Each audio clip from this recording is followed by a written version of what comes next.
Siapa yang disertai jin?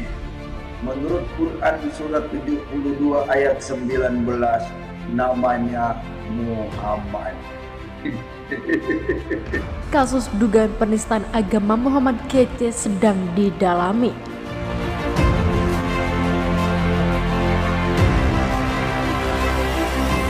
Dalam situasi kekinian, tentunya Polri sangat memahami munculnya keresahan di masyarakat, terutama umat muslim di tanah air ini, dengan munculnya video sehubungan dengan beredarnya pernyataan dari seorang yang bernama Muhammad KC, yang dalam pandangan kami pernyataannya ini telah memenuhi unsur hate speech ataupun ujaran kebencian terhadap satu agama.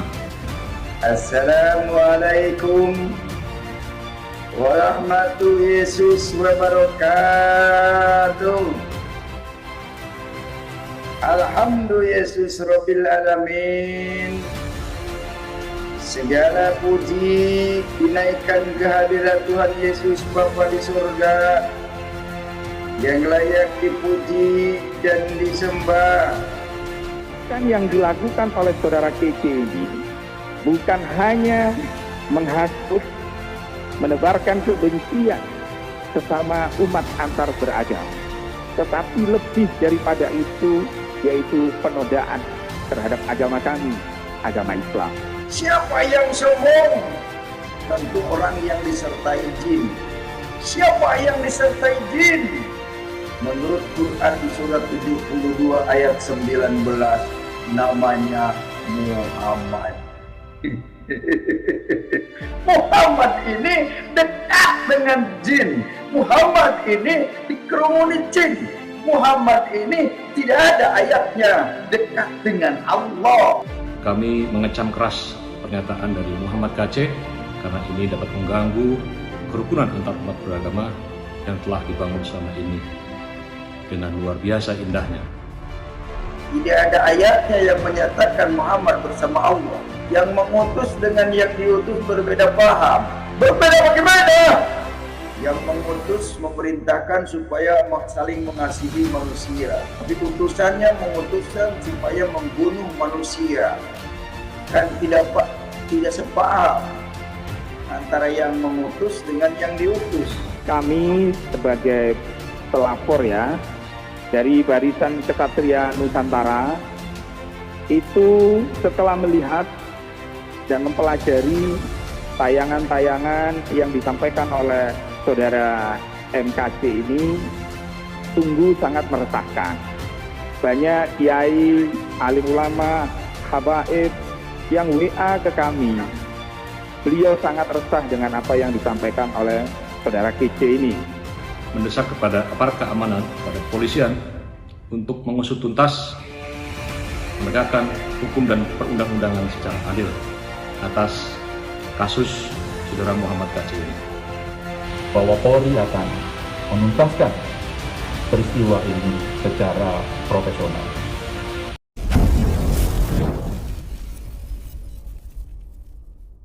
Kabarreskrim Polri Komjen Pol Agus Andrianto turut angkat bicara terkait laporan terhadap YouTube Muhammad Kece. Laporan tersebut terkait dugaan penistaan agama. Komjen Agus Andrianto mengatakan pihaknya telah mendalami dugaan tindak pidana Muhammad Kece dalam laporan tersebut. Sedang didalami ya, kata Agus kepada Kumparan. Hal yang sama juga disampaikan Dirtip Siber Barreskrim Polri Brigjen Pol Asep Adi Suheri. Ia menyebut pihaknya sudah membentuk tim. Saya masih bekerja dengan tim, ucap Asep. Dalam ceramahnya, Muhammad Kece menyebut Nabi Muhammad SAW sebagai pembawa ajaran dusta. Selain itu, dia juga membuat hoaks kitab yang dipelajari di pesantren sebagai buku menyesatkan. Muhammad Kece sudah dilaporkan Sabtu 21 Agustus kemarin, namun belum diketahui identitas pelapor. Sementara sejumlah tokoh agama berharap Polri segera menangkap Muhammad Kece. Lagi-lagi, masyarakat Indonesia dihebohkan dengan adanya penistaan agama Islam yang dilakukan oleh seorang YouTuber. Kali ini, YouTuber Muhammad Kece dinilai banyak pihak telah menistakan agama Islam pada saat melakukan live di kanal YouTube miliknya beberapa waktu yang lalu. Dalam video yang beredar, Muhammad Kece sempat beberapa kali mengeluarkan pernyataan yang menghina agama Islam. Di antaranya adalah ucapannya yang mengatakan ajaran Islam yang dibawa Nabi Muhammad SAW dianggapnya tidak benar sehingga harus ditinggalkan. Tak hanya itu, ia juga menyebut bahwa kitab kuning yang diajarkan di pondok pesantren dianggapnya telah menyesatkan. Pernyataan Muhammad Kece yang kontroversi itu tak hanya membuat kemarahan umat muslim di Indonesia, tetapi juga membuat marah Majelis Ulama Indonesia hingga Kementerian Agama. Sementara itu, aktivis dakwah Hilmi Ferdausi juga turut menanggapi kehebohan yang terjadi atas penistaan agama yang dilakukan Muhammad Kece itu. Melalui akun Twitter miliknya, Hilmi meminta aparat kepolisian untuk segera menangkap orang-orang yang selalu menistakan agama Islam. Ia mengatakan bahwa orang-orang penista agama itu harus segera ditangkap karena menurutnya mereka itu sangat meresahkan masyarakat. Orang-orang seperti MKC, Joseph Paul Zhang, DSJ harus segera ditangkap karena ulahnya sangat meresahkan, ujarnya. Dikutip Galamedia Minggu 22 Agustus 2021. Tak hanya itu, Hilmi juga mengkhawatirkan masyarakat terutama umat muslim di Indonesia yang bisa saja bergerak sendiri mencari Muhammad Kece. Oleh karena itu, Hilmi memohon aparat kepolisian untuk segera bertindak dengan menangkap para penista agama itu. Mohon aparat bergerak cepat agar masyarakat tidak bergerak sendiri, pintanya. Di sisi lain, Kadif Humas Mabes Polri Irjen Pol Argo Yuwono mengatakan bahwa saat ini YouTuber Muhammad Kece sudah dilaporkan ke Barreskrim Polri. Menurut Argo, YouTuber Muhammad Kece dilaporkan oleh masyarakat atas aduan penistaan agama pada Sabtu 21 Agustus 2021.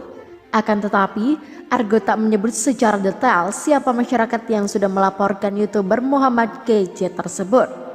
Untuk diketahui, penista agama yang dilakukan oleh Muhammad Kece itu bukan kali pertama terjadi di Indonesia. Sebelumnya, beberapa bulan belakangan ada YouTuber Joseph Paul Zhang yang juga telah menistakan agama Islam. Namun hingga saat ini, aparat kepolisian belum berhasil menangkap Joseph Paul Zhang. Muhammad Kece, YouTuber, membuat pembelaan diri terkait tudingan telah melakukan tindakan penistaan agama lewat konten YouTube.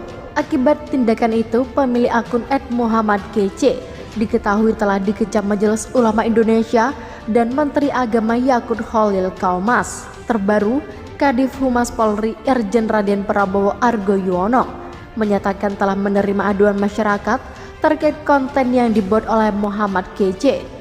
Tanpa menyebutkan pihak pelapornya, laporan tersebut diterima oleh Barreskrim Mabes Polri. Melalui video YouTube yang berjudul Muhammad Kece dikecam MUI yang diunggah pada 21 Agustus 2021, Kece melakukan pembelaan dengan mengatakan alasan pengecaman dilakukan karena salah satu ayat Quran. Muhammad Kece dikecam MUI. Kenapa dikecam? Gara-gara surat 72 ayat 19. Tulis MKC di deskripsi video konten YouTube itu. MKC juga mengaku sudah memperoleh informasi terkait kecamannya dilayangkan MUI tersebut dengan membacakan sebuah artikel dari situs berita. Ini pembelaan MKC tampil dengan mengenakan kopiah hitam dan lambang Garuda Pancasila. MKC berdalih tindakannya tersebut adalah bentuk dari mengeluarkan pendapat dan pikiran secara lisan. Hal tersebut menurutnya dijamin oleh UUD 1945 khususnya pasal 28. Saya ingin menyampaikan bahwa salah satu perwujudan kemerdekaan NKRI adalah kemerdekaan mengeluarkan pikiran dengan lisan seperti ini, ujarnya. Dia juga beralasan membuat konten tersebut karena berdalih Indonesia adalah perwujudan dari negara yang berdasarkan pada hukum bukan atas agama. MKC juga menyadari jika setiap warga negara yang melanggar hukum harus mendapatkan hukuman karena bentuk negara kesatuan Republik Indonesia sebagai negara hukum. Kalau melanggar agama, negara kita bukan negara agama, katanya. menganggap kecaman datang karena membahas salah satu ayat Quran. MKC lalu menampilkan potongan surat yang dimaksud. Dia kembali beralasan masyarakat berhak untuk melihat ayat tersebut. MUI mengecam MKC, mengecam karena ditampilkan di publik karena Quran untuk semua umat manusia.